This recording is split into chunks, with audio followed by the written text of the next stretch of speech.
بسم اللہ الرحمن الرحیم۔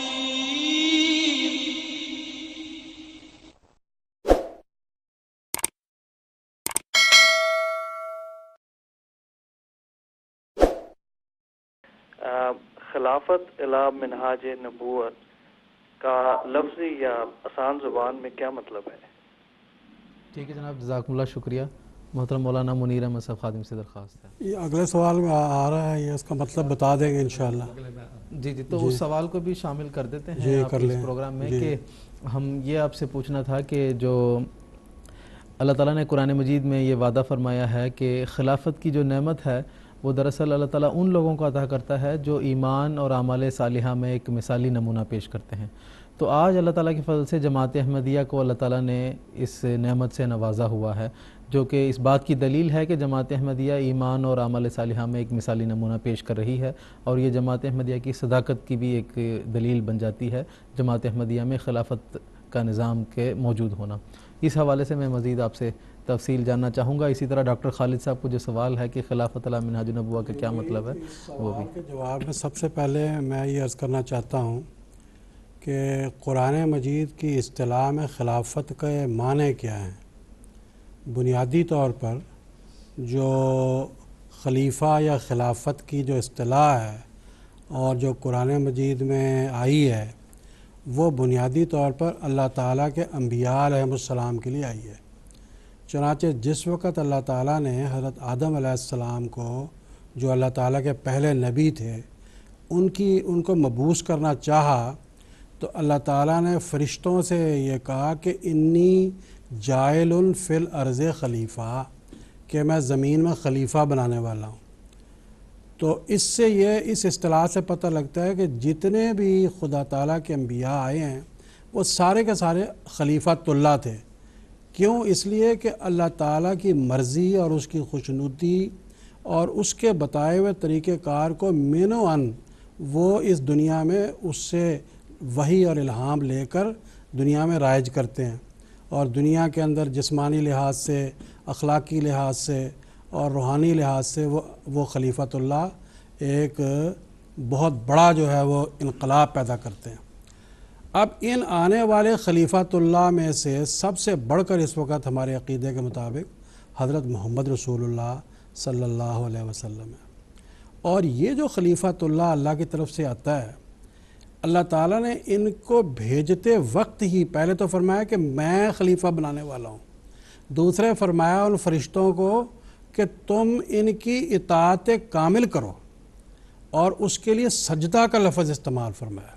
اللہ فرماتا ہے وَإِذْ قُلْنَا لِلْمَلَائِكَةِ اسْجُدُوا لِآدَمَ، کہ ہم نے ملائکہ سے کہا کہ آدم کو سجدہ کرو۔ اب سجدہ کیا چیز ہے؟ سجدہ کا مطلب یہ ہے کہ کامل اطاعت، جس سے بڑھ کر اطاعت کا تصور بھی نہیں کیا جا سکتا۔ تو کیا ہوا؟ خلیفۃ اللہ کون ہوا؟ جس کو اللہ بھیجتا ہے۔ اور خلیفۃ اللہ کون ہوتا ہے؟ جس کی کامل فرما برداری اور اطاعت کرنا انسانوں کے لیے واجب ہوتی ہے۔ اب دنیا میں جتنے بھی انبیاء علیہ السلام آئے، خاص طور پر جو شریعت لانے والے نبی، ان کے بعد جو ہے وہ سلسلہ خلافت پھر اللہ تعالیٰ نے شروع فرمایا، اور حضرت صلی اللہ علیہ وسلم نے اس کے بارے میں فرمایا کہ ما کانت النبوۃ قط الا تبعتھا خلافۃ، کہ دنیا میں النبوہ کبھی نہیں گزری مگر یہ ہے کہ اس کے پیچھے پھر خلافت آتی ہے۔ یہ وہ خلافت ہے جس کے بارے میں جو ابھی سوال کر رہے تھے ہمارے دوست کہ خلافت علی منہاج نبوت کیا ہوتی ہے۔ تو خلافت علی منہاج نبوت کا مطلب یہ ہوتا ہے کہ وہ خلافت جو نبوت کے رنگ میں رنگین ہوتی ہے، نبوت کے عین مطابق ہوتی ہے، نبوت کے منہاج پر ہوتی ہے۔ خلافت علی منہاج نبوت کا مطلب ہے۔ تو اس سے کیا ثابت ہوا کہ نمبر 1 اس خلیفہ کو بھی خدا بناتا ہے، نمبر 2 اور اس کی اطاعت بھی بالکل ویسے ہی واجب ہے جیسے کہ انبیاء علیہ السلام کی اطاعت واجب ہے، جس کے لیے اللہ تعالیٰ نے اسجدوا کا لفظ جو ہے وہ استعمال فرمایا۔ تو خلیفہ یا خلافت علی منہاج نبوت جو ہے یہ ایسی خلافت ہوئی جو اللہ تعالیٰ کی طرف سے آتی ہے، اور واجب الاطاعت ہوتی ہے۔ اور اس کے بارے میں جیسے نبی آتا ہے تو پھر دنیا میں اندھیرا اور تاریکی پھیلی ہوتی ہے، گھٹا ٹوپ ظلمت ہوتی ہے، نبی آ کے پھر اپنی جو ہے وہ اللہ کے بتائے ہوئے طریقے کے مطابق اپنے گرد ایک ایسی جماعت اکٹھی کر لیتا ہے کہ وہ جماعت اللہ تعالیٰ کے فضل و کرم سے الہی نور اپنے اندر سمیٹے ہوئی ہوتی ہے۔ پھر وہ جب نبی فوت ہوتا ہے تو وہ جماعت مل کے اپنے میں سے ایک شخص کو جو ہے وہ خلیفہ بناتی ہے، اور اس کا نام ہے خلیفہ علی منہاج نبوت۔ چنانچہ آن حضرت صلی اللہ علیہ وسلم کے بعد بھی جو خلفائے راشدین کا سلسلہ تھا اس حد تک ہم کہتے ہیں وہ خلافت علی منہاج نبوت تھی،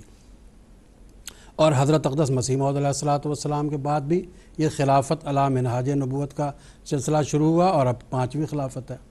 اس خلافت علی منہاج نبوت کے بارے میں سورۃ النور کی آیت 56 میں اللہ تعالیٰ فرماتا ہے اعوذ باللہ من الشیطان الرجیم وعد اللہ الذین آمنوا منکم وعملوا الصالحات لیستخلفنہم فی الارض کما استخلف الذین من قبلہم، کہ اللہ نے وعدہ کیا ہے ان لوگوں سے جو تم میں سے جو ایمان لائے اور جنہوں نے نیک اعمال جو بجا لائے، کہ وہ ضرور ان میں خلیفہ بنائے گا جیسا کہ تم میں سے پہلے لوگوں میں خلافت قائم ہوتی رہی، یعنی کہ امت موسویہ میں۔ تو اللہ تعالیٰ فرماتا ہے کہ جس طرح نبی اللہ کا قیام میں کرتا ہوں، لَيَسْتَخْلِفَنَّهُمْ کا مطلب یہ ہے کہ یہ خلافت بھی اللہ تعالیٰ کی طرف سے ہوگی۔ کیوں اللہ تعالیٰ کی طرف سے قرار پائی؟ اس لیے کہ جب اس خلیفہ کو بنانے کے لیے بیٹھتے ہیں تو وہ سارے کے سارے وہ لوگ ہوتے ہیں جو اس ایک نبی کی وفات کے بعد جو نور انہوں نے اس سے حاصل کیا ہوتا ہے، اور جو اس کی وفات کے بعد ان کے دل غمگین ہوتے ہیں، اس کو لے کر پھر وہ اپنے میں سے ایک ایسے شخص کے بارے میں فیصلہ کرتے ہیں کہ یہ ہم جو ہے اس کو خلیفہ جو ہے خدا ہم نامزد کرتے ہیں، ہم منتخب کرتے ہیں۔ لیکن ہوتا کیا ہے، وہ جتنے بھی اولیاء اللہ زمانے کے ہوتے ہیں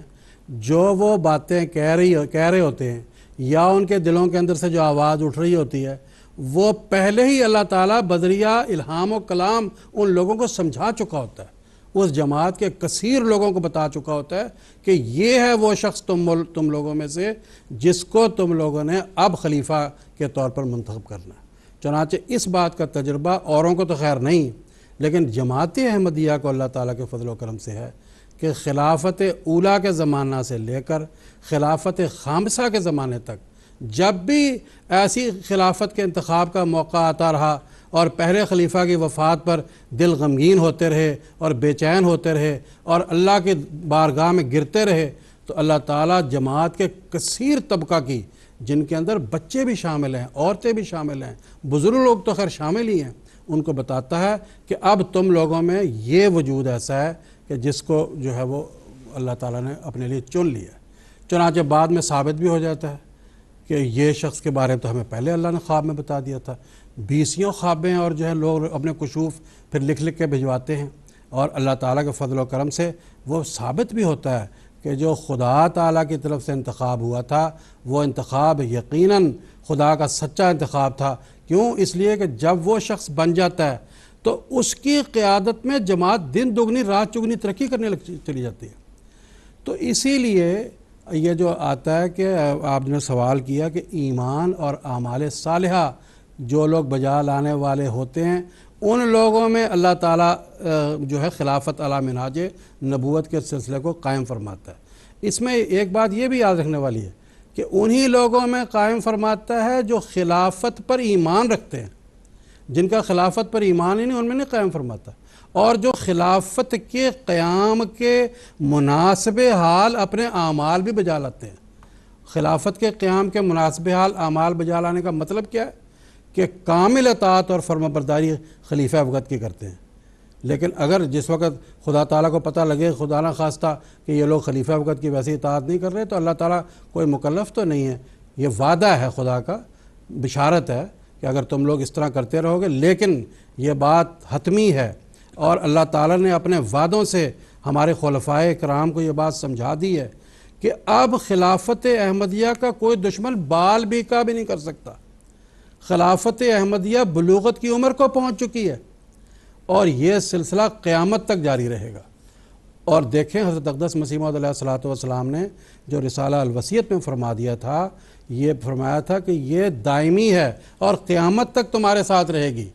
اور یہ اللہ تعالیٰ کی بشارت ہے، اور یہ اس بات کی پکی اور واضح دلیل ہے کہ جماعت احمدیہ کی اکثریت اللہ تعالیٰ کے فضل و کرم سے ایمان اور اعمال صالحہ کے جو اعلیٰ تقاضے ہیں، جو اونچے معیار ہیں، ان پر عمل کرنے والی ہے۔